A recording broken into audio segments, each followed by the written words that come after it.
how you doing? Good, thank you. How are you? I'm very well. Now, you've seen a couple of screenings of this already. What's your take on the final product? Yeah, I love it. I mean, I'm so proud of it. I had such an amazing time making this film, and I just, yeah, I don't know, I couldn't be happier. Obviously, this is the most physically demanding film that you've had so far. How did you cope with the training, the guns, the martial arts? I mean, for the first week, I didn't really cope. I was sort of, I felt a little bit destroyed when I first got thrown into that much physical training. But after like 3 weeks, I became addicted to it and totally obsessed with it, and couldn't start the day without working out in the morning. So I think it's something that your body gets used to. And Zach is known for being a taskmaster. On 300, he drilled these guys a lot, and he took pleasure in it. How was it working with him and him putting you through your paces all the time?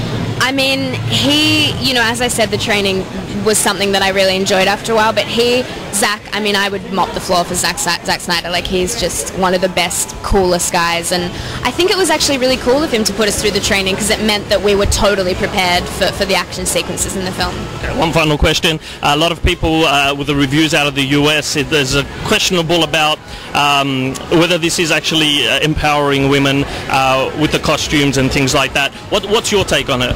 I mean, I don't know if the costumes are necessarily one way or the other in terms of empowerment, but I think that within the story of the film, in the brothel, the girls are being objectified. There's sexism within the story of the film. I don't necessarily think that means the film is representing that point of view. I think the whole idea is that within the film they're breaking free of that and they're raging against that. So I mean, I personally find that empowering, the fact that they're all banding together to do. I've got 5 sisters, so anything that's more empowering to women is good for me, so thanks a lot.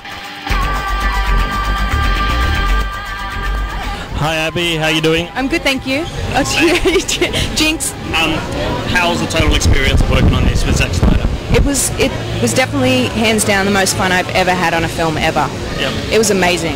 There was the training, the 3 months of training to not think of yourself as an actor, to think of yourself as a stunt woman, and that it's not that we projected that. That's just what happened, and.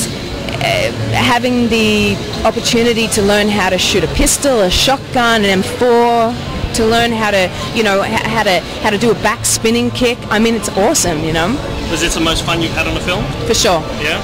Yeah. And you, earlier in the year as well, you had Limitless with Bradley Cooper as well. You were fantastic in that. Cheers. How was the experience of working that as opposed to working something so physical? It's hard to compare films, I feel like each film is a journey of its own. It's an and usually that journey is dictated by the film itself. Yeah.